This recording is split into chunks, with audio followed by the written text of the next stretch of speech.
Croatian tourism is very diverse, and while in the summer most of the focus is on the coast, somewhat understandably, there is also quite a lot going on around in continental Croatia. And I'm in a town which over the last 5 days has managed every evening to attract more people into the town than a Donald Trump rally, which perhaps is not so hard these days. But at its peak 2 nights ago, we had Halid Beslic, the famous singer, entertaining some 20,000 people. And people were parked 5 kilometers away and walking in. It was that popular. Last night we had the final night of the summer stage program, including the largest tombola in Croatia, with prizes totaling 37,000 euros, including a 10,000 euro cash prize for first prize. And just to give an idea of how popular it was, the 13,270 tickets at €3 each all sold out before the thing started, and that raised some 40,000 euros for the event. The town is called Oroslavje. It's half an hour west of Zagreb.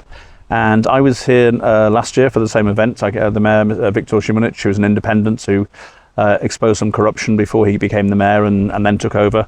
And he's done, I think, a wonderful job. He's one of the most transparent politicians in Croatia. And last year I came and I found a really good energy. It was very, very popular. Then I came back again for Advent. This was the first time really that Advent had been taken seriously in Oroslavje. And among the attractions there was the biggest ice rink in the whole of the county in Zagreb. And indeed, at the end of the Advent, in the national voting, Oroslavje was named as the best small town Advent in all Croatia. So last year they really set the benchmark of how things are going. This year things have really gone up a notch, and there's been up to 60,000 people have come for the Oroslavje summer stage. They've had 8 major acts who have been performing, and there's been lots and lots of entertainment. I particularly liked, for the young ones, the amusement park, which you can see here.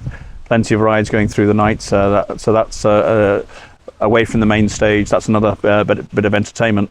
And just a really sort of lively, happy sort of feel about the town. And it's just really nice to see that a town which isn't known for any kind of tourism whatsoever, really. When you have a vision and a determination, then things can actually make a bit of a difference, and this really has elevated this whole local region.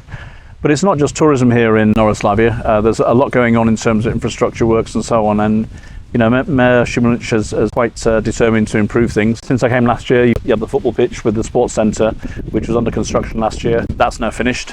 We have over 1 kilometre of sidewalks have been done in the last few months, and next thing is to build the kindergarten. So there's a lot of energy here, a lot of things going. And last year my report about coming to Oroslavje actually got international headlines. It was in the media in Slovakia and Poland and Serbia and Slovenia, I think, because I named it as the cheapest place in Croatia, the cheapest town that I'd found.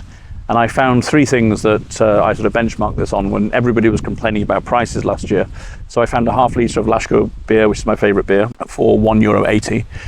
I found ice cream for €1.20.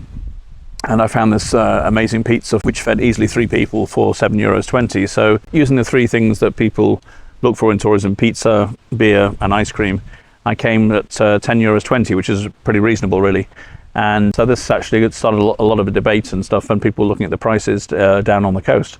So I've come back this year, and the price of the beer has gone up to €2. So it's still it's a bit more expensive than last year, but still very affordable. But what really struck me this time was we were staying in Hotel Zagreb, which is the hotel in town, and we had just a lunch, the 2 of us, and we started off with soup. I mean, just look at the size of these portions here. This is a soup for €4, and then we followed that then with this meat platter for 2, which, you know, honestly we couldn't finish. So, you know, really hearty portions, extremely good value. Things are much cheaper here than, say, in Zagreb, and people are now coming out for lunch to have a look. There's a famous pizzeria here that people come to, but the food here is very hearty in Zagreb.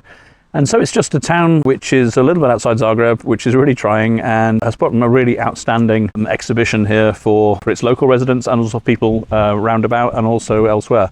There have been quite a number of international people coming here this season as well. So congratulations to the town of Oroslavje, and I look forward to seeing what you're going to be doing this Advent, because I'm sure it's going to be spectacular.